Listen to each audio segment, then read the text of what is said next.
әділетті болу үшін алдымен мейірбан болу керек. Көздер сөйлей алады, қуаныштан жылай да, күле де алады. Сөздермен алдауға болады, бірақ көздермен алдау мүмкін емес. Адамның көздерінде тылсым күш жатыр. Бәрін түсіндіруге болады, бірақ бәріне емес. Біреуге риясыз сену, оның қолына өз еркіңмен өткір қанжар ұстатқаның. Лыпып тұрған қанжармен ол сені қорғауы да мүмкін, бауыздауы да мүмкін. Ей көңілім, сыйлық күтпе бұл заманнан қараңға.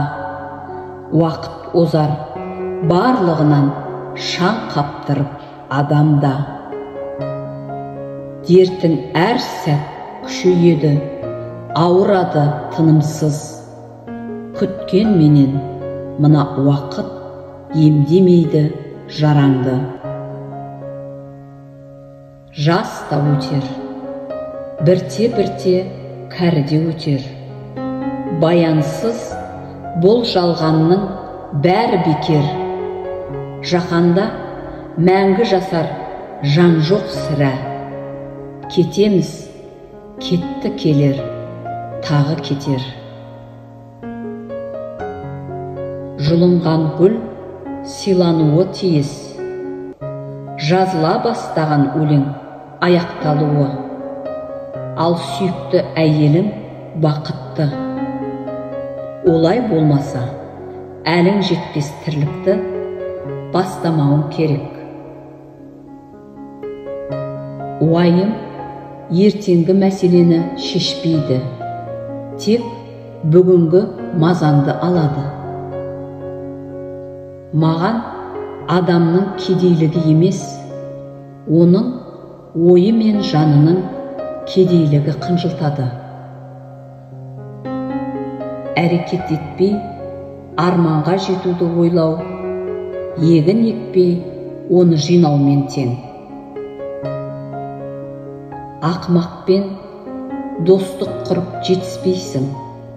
Дананың берген оны қабылда. Ақымақтың қолынан алтын алма. Өмірді дана секілді сүргін келсе, екі басты қағиданы жаттап ал. Әр нәрсені жегенше аш қалған дұрыс. Әркіммен өмір сүргенше жалғыз болған дұрыс.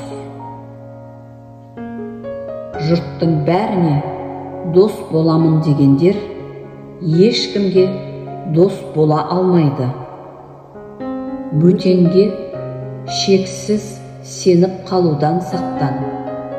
Дос деп құрмет тұтып жүрген адамыңның өзі сені сатып кетуі мүмкін. Адамның санасы қаншалықты төмен болса, ол мұрнын соншалықты аспанға шүйіреді.